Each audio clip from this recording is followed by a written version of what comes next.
Friends, welcome to Sandhya குட்டி channel. இன்றைக்கி நம்ம சந்தியா குட்டி சேனல் மூலிமா ரொம்பவே டேஸ்டியான எக் கிரேவி எப்படி செய்யுதுன்னு சொல்லிட்டு நம்ம பார்க்கலாம் வாங்க. ரொம்பவே டேஸ்டியான அந்த முட்டை கிரேவி எப்படி செய்யுதுன்னு சொல்லிட்டு நம்ம பார்க்கலாங்க. இந்த முட்டை கிரேவி பார்த்திங்களன்னா சாதம், சப்பாத்தி, தோசை, இட்லிக்கெல்லாம் கூட ரொம்பவே பக்காவான காம்பினேஷனாக இருக்கும். அதுக்கு இன்றைக்கி நான் ஒரு 12 முட்டை எடுத்து வச்சுருக்கேன். உங்களுக்கு எந்த அளவுக்கு கிரேவி வேணுமோ, எந்த அளவுக்கு முட்டை வேணுமோ அதுக்கு தகுந்தாற் போல் நீங்கள் முட்டையை எடுத்துக்குங்க.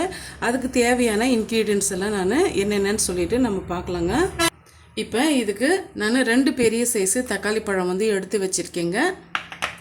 ஒரு அரை கைப்பிடி அளவுக்கு தேங்காய் பீஸ் எடுத்து வச்சுருக்கேன். 1 டீஸ்பூன் அளவுக்கு முந்திரி பருப்பு, அரை டீஸ்பூன் அளவுக்கு சீரகம், 2 பட்டை, 2 கிராம்பு, 1 ஏலக்காய் எடுத்து வச்சுருக்கேன். ஃபஸ்ட்டு பார்த்திங்களன்னா நம்ம தேங்காயும் இந்த முந்திரி பருப்பும் சேர்த்து அரைச்சி எடுத்துக்கலாங்க. நல்லா கொரப்பாக அரைச்சி எடுத்துக்கிட்ட பிறகு பாருங்கள், இந்த அளவுக்கு அரைச்சி எடுத்துகிட்டு வந்த பிறகு இது கூடவே நம்ம எடுத்து வச்சுருக்க தக்காளி பழம் சேர்த்துக்கலாம். ஒரு அரை கைப்பிடி அளவுக்கு நான் கொத்தமல்லி இலை வச்சுருக்கேன். அதையுமே கட் பண்ணிவிட்டு இதோட நம்ம சேர்த்து விட்டுக்கலாங்க. சேர்த்துட்டு நல்லா ஃபைன் பேஸ்ட்டாக அரைச்சி எடுத்துகிட்டு வந்துடலாம். பாருங்கள், இந்த அளவுக்கு நம்ம அரைச்சி எடுத்துகிட்டு வந்தாச்சு. இப்போ கிரேவி எப்படி செய்யுதுன்ட்டு நம்ம பார்க்கலாம். கிரேவி செய்யறதுக்காக கடாய் ஒன்று வச்சுக்கிட்டுங்க. இப்போ பார்த்தீங்களான்னா ஒரு 100 ml அளவுக்கு நான் ஆயில் சேர்த்துருக்கேன். அதிகமான முட்டையை நம்ம எடுத்துருக்கிறதுனால ஒரு 100 ml அளவுக்கு நான் சேர்த்துருக்கேங்க. ஆயில் நல்லா சூடாயிட்டு வரட்டும். ஆயில் நல்லா சூடாயிட்டு வந்துருச்சுங்க. இந்த ஸ்டேஜில் ஒரு சின்னதாக கல்பாசி எடுத்து வச்சுருக்கேன். 1 டீஸ்பூன் அளவுக்கு சோம்பு எடுத்து வச்சுருக்கேங்க. இப்போ இது எந்த ஸ்டேஜில் சேர்க்கணும்னு பார்த்தீங்களான்னா 2 பெரிய சைஸு வெங்காயம் பொடிசாக நறுக்கி வச்சுருக்கேங்க. இதை நம்ம ஃபஸ்ட்டு சேர்த்துக்கலாம். இது சேர்த்தன பிறகு நம்ம எடுத்து வச்சுருக்க கல்பாசியும் சோம்பு சேர்த்து விட்டுக்கலாம். சட்டுன்னு சேர்க்கும் போது அது கருகி போன மாதிரி ஆகிடுங்க. அதனால் வெங்காயம் சேர்த்துட்டு பிறகு சோம்பு கல்பாசியும் சேர்த்துக்குங்க. இந்த கல்பாசி தான் இந்த கிரேவிக்கு நல்ல ஒரு ஃப்ளேவரை கொடுக்கும். இப்போ இந்த வெங்காயம் ஓரளவுக்கு வதங்கி வரட்டுங்க.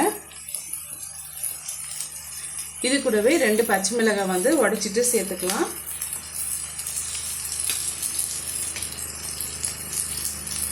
2 கீனுக்கு கருவேப்பிலையே சேர்த்து விட்டுக்கலாங்க. நல்லா ஃப்ரெஷ்ஷான கருவேப்பிலையே சேர்த்துக்குங்க. வாசமாக ரொம்பவே நல்லா இருக்கும்.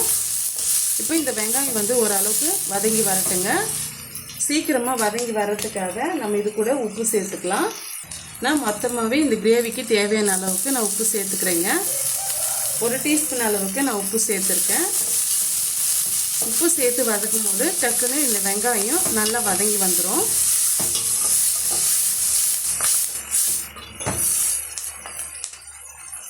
பாருங்கள், இந்த அளவுக்கு வதங்கி வந்த பிறகு 1 டீஸ்பூன் அளவுக்கு இஞ்சி பூண்டு பேஸ்ட் சேர்த்துக்கலாங்க. ஃபஸ்ட்டு இஞ்சி பூண்டு பேஸ்ட் நம்ம சேர்த்துட்டோம்னா கீழே அடிப்பிடிக்கும். சேர்த்துன பிறகு ஒரு 2 நிமிஷத்துக்கு நம்ம வதக்கி விட்டுடலாம். பாருங்கள், ஒரு 2 நிமிஷம் நம்ம வதக்கி விட்டுக்கிட்டோம். இதுக்கு பிறகு நம்ம அரைச்சி வச்சுருக்க பேஸ்ட்டை சேர்த்து விட்டுக்கலாம்.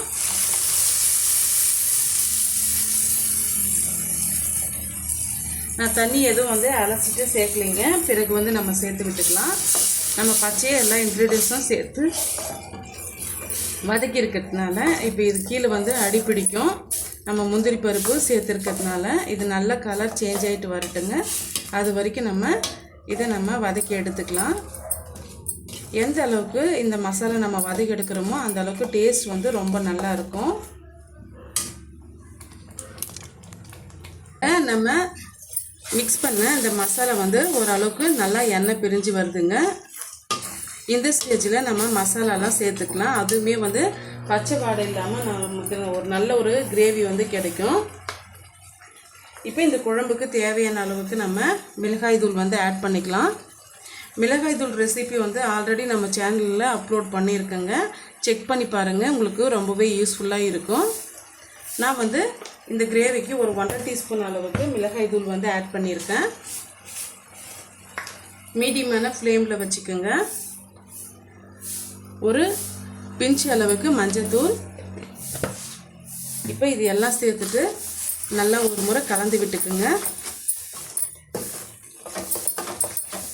ஒரு 2 நிமிஷம் பக்கமாக நம்ம நல்லா கலந்து விட்டுக்கணும்னா அந்த பச்சை வாடை இல்லாமல் நல்ல கலரும் வந்து நமக்கு ஒரு ரெட்டிஷான ஒரு கலர் வந்து நமக்கு கிடைக்கும். இப்போ இது கூடவே ஒரு 1 டீஸ்பூன் அளவுக்கு மல்லித்தூள் வந்து ஆட் பண்ணிக்கலாம்.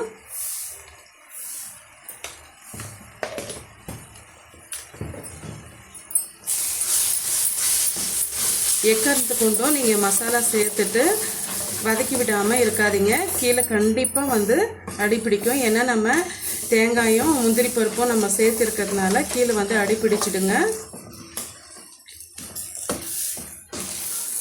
இதையுமே வந்து ஒரு 2 நிமிஷம் நல்லா வந்து வதக்கி விட்டுடலாம். பாருங்கள், கலர் நல்லா சேஞ்ச் ஆகிட்டு வந்துடுச்சு. இந்த டைமில் நம்ம அரைச்சி வச்சுருக்க மிக்ஸி ஜார் இருக்குதுங்களா, அதில் வந்து நான் தண்ணி வந்து சேர்த்து விட்டுருக்கேன். தேவையான அளவுக்கு நீங்கள் தண்ணி வந்து ஆட் பண்ணிக்கோங்க. இப்போ ஹை ஃப்ளேமில் வச்சுக்கோங்க.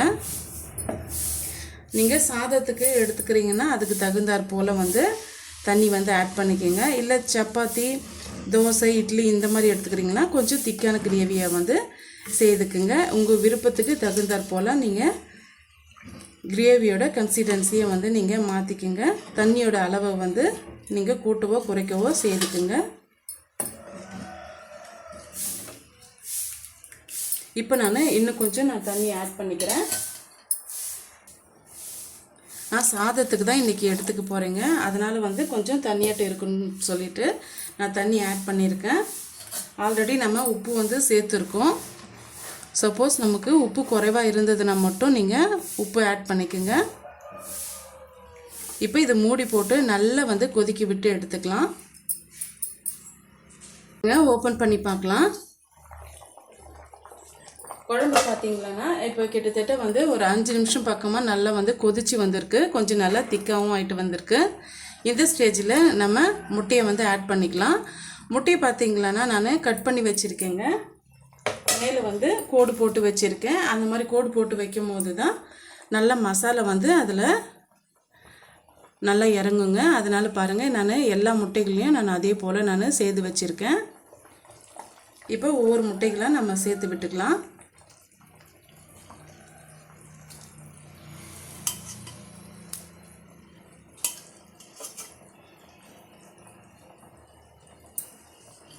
சேர்த்துட்டு இதுவுமே வந்து ஒரு 5 நிமிஷம் பக்கமாக வந்து நல்லா கொதிச்சு வரட்டுங்க. அப்போ தான் அந்த மசாலா இந்த முட்டையில் நல்லா வந்து கலந்து வரும். இப்போ இது கூட ஒரு முக்கியமான பொருள் வந்து நம்ம சேர்க்க போகிறோங்க. இப்போ நம்ம ஒரு முட்டையை எடுத்துக்கலாம். அதை நம்ம உடைச்சிட்டு அப்படியே வந்து எல்லா சைடும் வந்து இது போல் ஸ்ப்ரெட் பண்ணி விட்டுக்கலாங்க. ஒரு முறை நல்லா வந்து கலந்து விட்டுக்குங்க. இது போல் செய்யும் போது ரொம்பவே டேஸ்டியாக இருக்கும். முட்டையை உடைச்சிட்டு அப்படியே விட்டுறக்கூடாதுங்க. முட்டையை உடைச்சிட்டு இது போல் நீங்கள் கலந்து விட்டுக்குங்க. குழம்போட திக்னஸும் நல்லா இருக்கும், டேஸ்ட்டும் வந்து அருமையாக இருக்கும். இப்போ இது ஒரு 5 நிமிஷம் பக்கமாக இது நல்லா வந்து கொதிக்க விட்டு எடுத்துக்கலாம். இடையிடையே வந்து கலரையும் கொடுத்துக்கலாங்க. நம்ம கிரேவி வந்து ஒரு திக்கான கன்சிஸ்டன்சிக்கு வந்துடுச்சு. இப்போ இது ஒரு முறை நல்லா வந்து கலந்து கொடுத்துக்கலாங்க. இந்த கிரேவியோட திக்னஸ் பாருங்கள். நீங்கள் எந்த சாதத்துக்கும் எடுத்துக்கலாம், சப்பாத்தி, பூரி, இட்லி, தோசைக்கு எல்லாத்துக்குமே ரொம்பவே அருமையாக இருக்குங்க. இப்போ ஃபைனலாக கொத்தமல்லியிலையே வந்து நம்ம சேர்த்து விட்டுக்கலாம். அவ்வளோதாங்க, ஒரு சூப்பரான எக் கிரேவி வந்து ரெடி ஆகிடுச்சு. இப்போ இதை நம்ம சர்வ் பண்ணிக்கலாம். ரொம்பவே டேஸ்டியான இந்த எக் கிரேவி கண்டிப்பாக உங்களுக்கு பிடிக்கும். டேஸ்ட் வைஸாக பார்த்தீங்களன்னா ரொம்பவே அருமையாக இருந்ததுங்க. நீங்கள் ஒரு முறை ட்ரை பண்ணி பாருங்கள், உங்களுக்கே வந்து ரொம்பவே பிடிக்கும். இதே போல் தான் வேணும்னு கேட்பீங்க. அந்த அளவுக்கு வந்து டேஸ்ட்டு ரொம்பவே நல்லா இருந்தது. இந்த எக் கிரேவி ரெசிபி கண்டிப்பாக உங்களுக்கு பிடிக்கும்னு நினைக்கிறேன். பிடிச்சிருந்தா மறக்காமல் சந்திக்குட்டி சேனலுக்கு சப்ஸ்கிரைப் பண்ணுங்கள், லைக் பண்ணுங்கள், ஃப்ரெண்ட்ஸ் அண்ட் ஃபேமிலியோட நிறைய ஷேர் பண்ணுங்கள். தேங்க்யூ ஃபார் வாட்சிங்.